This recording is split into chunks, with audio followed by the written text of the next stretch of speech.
Coming to the hair style, మనం pins form చేసిన తర్వాత మనం హెయిర్ స్ప్రే చేసుకుంటే ఏమవుతుందంటే నీట్గా బ్లెండ్ అవుతుంది.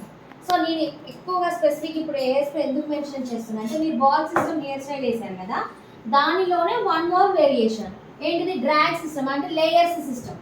సో ఇప్పుడు లేయర్స్ తీసాను కదా నాన్న, లేయర్స్ తీసిన తర్వాత హెయిర్ స్ప్రే వేసుకుంటూ ఈ లేయర్స్ని ఇట్లా మ్యానిపులేట్ చేయాలి. ఇలా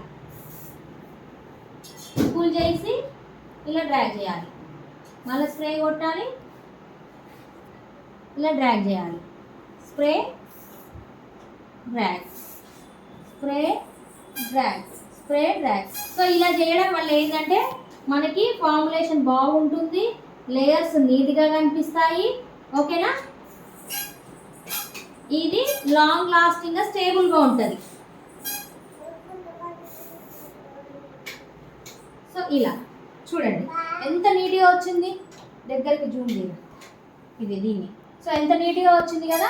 ఇలా ఫార్ములేషన్స్ స్ప్రే చేస్తే ఎలా ఫార్ములేషన్స్ తీసుకోవాలి, ఎలా డ్రాగ్ చేయాలి, లేయర్స్ ఇలా ఇవే లేయర్స్ మీరు చూడండి క్రౌన్ పుఫ్ మీద కూడా క్రియేట్ చేస్తారు, అది ఎలా క్రియేట్ చేయాలో కూడా చెప్తారు. సో ఇది ఒక హెయిర్ స్టైల్ అవుతుంది, అంటే మీరు డ్రా చేసిన బాల్ సిస్టమ్ ఇలా ఒకటి అవుతుంది అండ్ ఇలా ఒకటి అవుతుంది.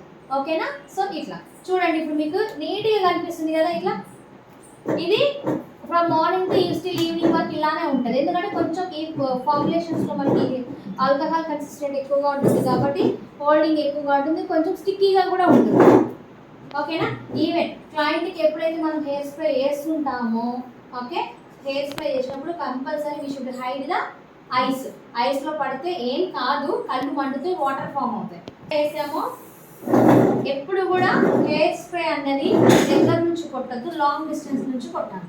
ఓకే, కొట్టేసుకొని వెంటనే ఫామ్ చెప్పిన కదా లేయర్స్ని డ్రాగ్ చేస్తారా, ఇలా ఎమ్మటే ఇలా అన్నారని వెంటనే ఇలా అన్నారనుకోండి, నీట్గా ఫామ్ అయ్యి మంచిగా లేయర్స్ అనేది సపరేట్గా కనిపిస్తుంది. ఓకేనా. సో